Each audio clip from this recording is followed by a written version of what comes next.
Okay, so in this video, I wanted to look at how lists work and to get the class kind of looking at a number of additional things that can be done with lists that will come up in some of the exercises. So I'll quickly look through some of the exercises as a kind of way to structure this video.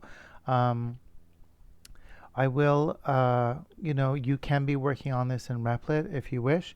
Now might be a good time to try grabbing this full distribution of Python called Anaconda, and there's downloads for Windows as well as Mac OS and Linux. So it should be available. It's free and open source.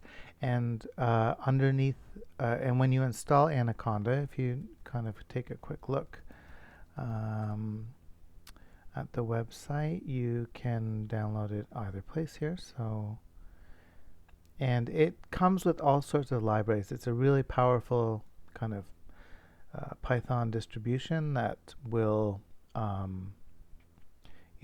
do all sorts of things that data scientists need as well. So, anyways, this is the download page. You can see it's available for all three major kind of platforms. And when you've installed it, if you open up the navigator, which is this first piece here, then you'll see this screen, and it's Spider that's the actual editor. So if you launch that, that's what we can use to replace Replit. It gives us a lot more power in terms of debugging and doing other things. So you can certainly use Replit for the week if you need to, or if there's a problem getting this up and running, but it might be a good time to try to install this and see if you can get it working as well.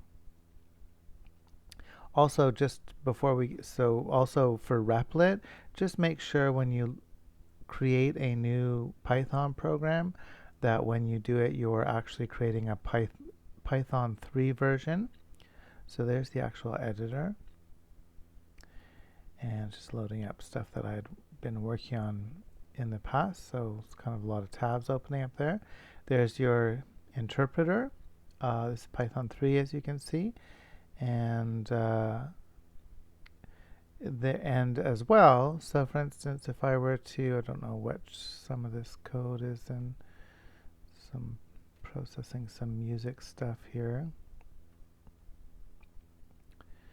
I don't know if this is in a runnable state, but let's see if it is. When you run code, you actually have this variable explorer, and I think this is super useful. So in this code, I've got two variables here, and it shows you what the names are, what the types are, and what the current values are. If I were to stop processing at some point, stop the processing of this code at some point, I could see what's going on with these different variables looking at the variable explorer. And I can stop it because there's also a full debugger available to us, which is really the main feature that's missing from something like Replit and even processing. And it is a really useful thing that we'll talk about in an upcoming video. Okay, and on the Replit side, if you're creating a new Python program, make sure you use this one, because that is Python 3. Okay, so let's look at the exercises, and let's just talk about lists to get started. So hopefully you've had a bit of a introduction to lists on the last, by looking at tic-tac-toe. We've really actually jumped ahead because we are dealing with lists of lists, or two-dimensional lists at that point, but we'll just kind of go a little more slowly and carefully over the next few days as we work with them. If I wanted to create a list, you'll remember there's the square brackets that allow us to place a series of values into a list, and that's this statement here, and the interpreter here is just creating a list called nums, and it has a length. We can use the length function, a length of 5. That means it has 5 items in it, and we can access those items using an index. Our first index is started at 0, and as we work through each index, we can see each value in turn in the list. And of course, the last index is 4 because we started counting out from 0. So if we look for, even though there are 5 items, if we look for the item at list index 5, we get an index error. Okay, and that's about, other than putting a list inside of a list, we did only really a few more things. One thing we did was, for instance, one thing I can do is I can do assignment on a list using a index. So I can change that first value to a 9 if I wish by assigning the value 9 to the list at index 0, num 0. I can assign the value 9. You can see the first item there changed. And I believe we loop through lists, so there's 2 ways, and this is important actually. There's 2 ways to loop through a list, and the first way is kind of the super easy way. We can just kind of let Python do the work, the small amount of work that we need it to do to retrieve each value. So I can just say for n in the list name, this n is a accumulator variable. Python's going to take care of creating and assigning the values for us. It's just going to really be a variable that we would expect to use inside of the loop. And the way it works is the first time the loop is run, the first value from the list will be retrieved and placed in the variable. It will print out a 9, and then it will iterate, and that simply means to run the next version of the loop. It will grab the next value from the list, which is the 4, and place it in the variable and then print it, and it will continue until it reaches the end. So if I do that, I expect to see all the values of the list come out, and you see them there. Now, this is really only useful for processing the values by reading them. We really don't want to be changing this value while the loop's running. It's not really good practice to do so, and we certainly can't change what's going on in the side of the list. So if I change each value to a -1, for instance, and then look at the list afterwards, you'll see it's all the same values. Changing this variable here does nothing to change anything inside of the list. You can imagine that each time Python does this, it really just copies the value from that list into that variable, and then allows you to see what that value is or do some calculations based on it, but it's not doing anything that allows us to go back and then change that value. If we wanted to do that, if we wanted to change the values and manipulate the list somehow, we would actually have to process the list using an index. We would have to loop through this list by index, and both of these are discussed in the textbook as well. So there will be links on the exercise sheets to the textbook, and I strongly urge you to read through that quickly. If you're pretty familiar with lists at this point, you can kind of just look for anything that you're not familiar with. Most of it you should have already encountered at this point, but if this is pretty new, then working through that textbook would be a great way to build your understanding as well. So if I want to start generating values to loop through this list, to loop through by index, then I simply need a range statement. Range, if you remember, will generate numbers for us automatically, and it will let us use a loop with those numbers, and that will give us the ability to manipulate this list. So if I say I in range 5, I expect the values I'm going to get for I, let's just see, are going to start at 0 and go up to 4, and that would correspond with the index values of this list. We start at 0, 1, 2, 3, and the last one is 4. So when you have a list of 5 items, you can just use this kind of default kind of setup for the range command, where you just put a 5 in it, and you'll get the matching indices for the list. So if we were to, instead of print those values of I, if we were to print the value of the list at index I, we would instead see the values coming out of the list. And, because we're using this index, we now have the power to use it to do something, for I in range. So what if we wanted to assign to the list the value from the list, multiplied by 10. And if we look into nums now, we expect to see all of those values increased.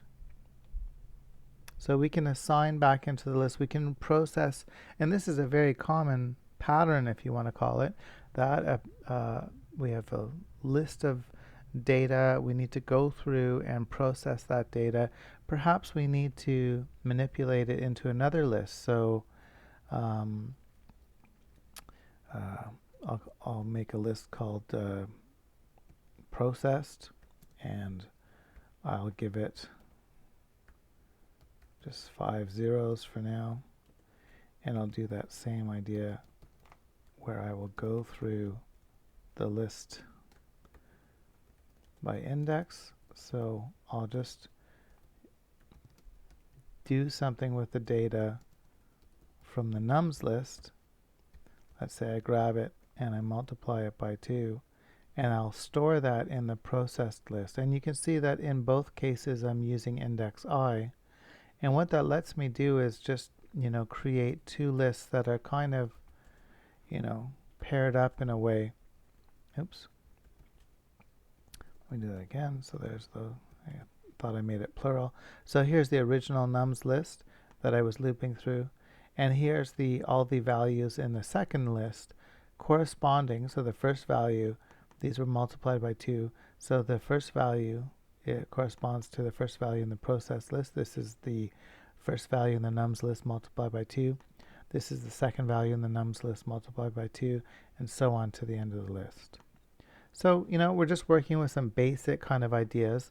A couple of other things I'll mention which you should know about at this point. There are methods associated with lists, and they are stored as in Python under the dot operator. So if I type nums and then a period and hit the tab key, I should get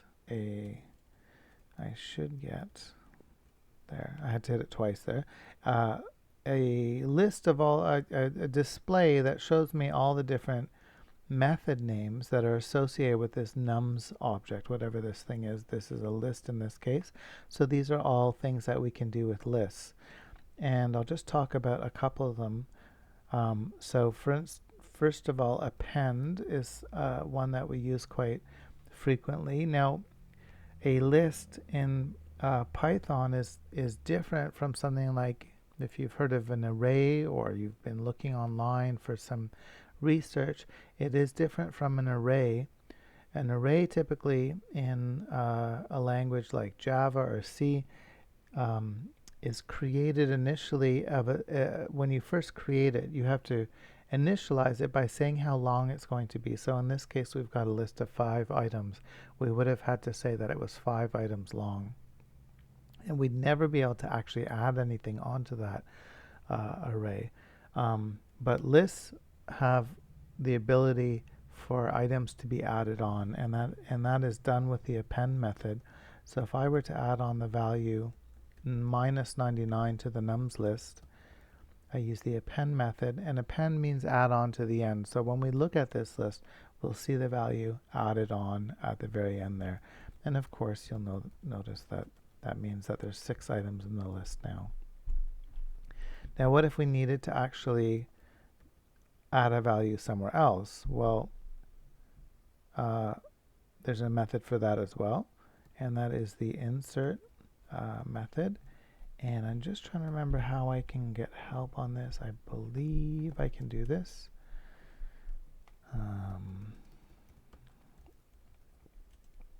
No, that's neither of those. Okay. No. Okay, so you can Google these, of course. There's all sorts of help available in the Python documentation for each of these. So I'll just do that. So Python list methods, I would call it, but and these, these are good little tutorials, but I'm actually trying to get into the Python documentation. I can see that there, and you can see these methods coming up here. So the append one we just talked about. Let's look at insert. It's like reading the documentation on processing. Sometimes it can be a little kind of tricky to read, but it just takes some practice. So insert an item at a given position. So before we just added an item to the end of the list, but here it says that we're going to insert an item at a given position. The first argument, and they're referring to this value I, these are arguments being passed into the method. Method is kind of like a function, but the first one is the index of the element before which to insert. So, and then the second argument is the thing to add to the list. So the index before which the insert occurs. So let's just look at that for a moment. If we want to insert something into our nums list, let's see. So the nums list, if we want to add something at the very beginning, we want to add a value before index the value 90, then that would be index 0. So if we add in a -1, dot insert, then we should expect that -1 to appear before the value 90, and that's because it said that this is the index where the value will appear before. Okay, so that gives us a way to add a value into the list at this very beginning position. It allows us to add a value right up to placing it between the 60 and the -99. And because we don't have a value, because this is the last value in the list and we insert before, it does not give us a way to add a value after the -99. And in that case, we would instead use the append method that we just looked at. And there's one other one we'll look at, which is pop, and that is a way to pull a value out of a list. It accomplishes two things. One, it gets you the actual value. So if I wanted the -1, I could ask for the value in the list at index 0, and of course I could assign that to a variable. So there's -1. Now remember, I don't think you would expect this to happen, but if I change x to 2, it doesn't change the value in the list. And I think everyone would agree that they wouldn't, I would hope that you wouldn't expect that to happen. That's important though. We will talk about that again in an upcoming video.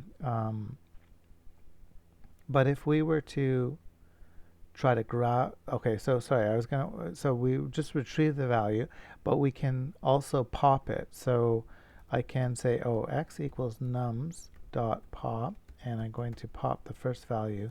And so you'll notice we get that value. I should have used a different variable name, but it reassigned a value, and that value that it reassigned was a -1. It also, in the process of doing that, removed it from the list. So you'll see that list has shortened again by 1, and the -1 which was here. So we just used the index of the -1. There's no before, stuff going on here. We just said index 0, which is this value. We grabbed it, and it came out into the variable, and it also removed it from the list. Okay, all right. So that's a lot of information. That's a lot of stuff to learn about to use lists. Hopefully, a lot of that felt like review. Let's look at the exercises. And I think this first set of exercises, right, so first of all, it's saying to read the textbook. This should be in some kind of super bolded font of some kind. We'll just do this for now. All right, so textbook reading, you should take a look at that textbook and okay. I'll fix that right now. It's not. There's a couple of versions of this book online, and I did think it was this one that was. But I'll fix that link, and you can take a look at that in the book. And the exercises, these exercises are pretty straightforward.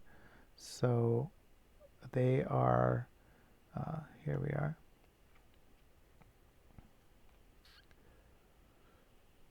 I might just replace it with that. So here's the the table of contents for the list chapter, and the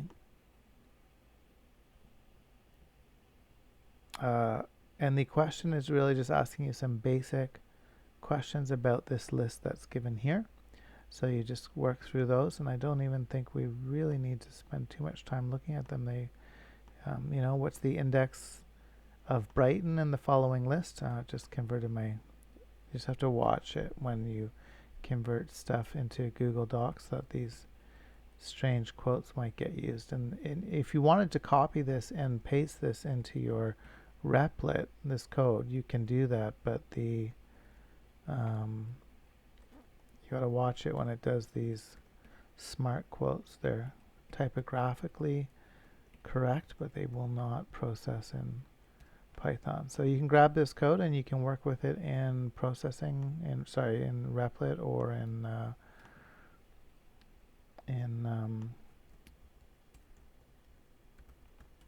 so there it is, or in Anaconda, and it's asking you for the index of Brighton. It's asking you to write an expression that refers to where the string is. There's just some basic questions. Write a program to read in a series of heights of 20 people and output all those that are above average in the height for the group. And you don't need to use a list to do this, but I will ask you to use a list to accomplish this. And you know, you might imagine that you need to do some other tasks with this data afterwards. So you are storing it in a list to in order to do that. You might have to later add some more values and recalculate. So you can, you know, start with an empty list. A common way to do this, to collect data like this, would be to have a value of heights and have the user type it in, convert it to an integer, and append that value as an integer into the list. So you might have these values coming in like that, and then you'll have a list, and you could then use that to determine the sum of those values and the average and any other calculations. And similarly, another processing idea, and when I say processing, just number crunching idea, using a list. So you are being asked to write the code to create an empty list, read in some data, and manipulate those values. Now this particular part of it, I just want to highlight this. We'll make this the last thing to look at. It's just asking you to print these values, but it's asking you to print them in reverse order. So in Replit, you know, if we were to think about our list of nums, that was gone now, but we just have a list of random-ish numbers here. And we know that if we create a for loop using a range statement, we can print out all those values. Now, we can also, we didn't need to go from index 0 up to index 4 using range. Range lets us do all sorts of things. We could have started at index 4 and worked down to 0. Now we want to go down to and including 0, which means we better go one further in the range command, because we only go down to but not including. and going, so that's our stop value -1, which in fact gets us a 0 as the last value, and step of -1 because we are trying to go down rather than the default value of going up. So we're going to use that index to print these values. So we should expect the values to come out in reverse order, 10, 9, going down to value 3. And that's what it did. So sometimes, rather than, you might have noticed there was a reverse, reverse method here. There's also a sort method. There's all sorts of stuff you can do with ordering lists. The intention of this question was just to get you to think about the fact that you can manipulate the way you generate your indexes or indices with the range command, and you can go through the list in different ways than just like sequentially from the beginning to the end one at a time. You can kind of go through the list however you need to. So that's probably a pretty long video at this point, and you're really just focused on this first set of exercises, and we'll have some more exercises coming up. There'll be another video to follow up on those if there's any extra stuff we need to talk about, and yeah, that should be enough to really get you started.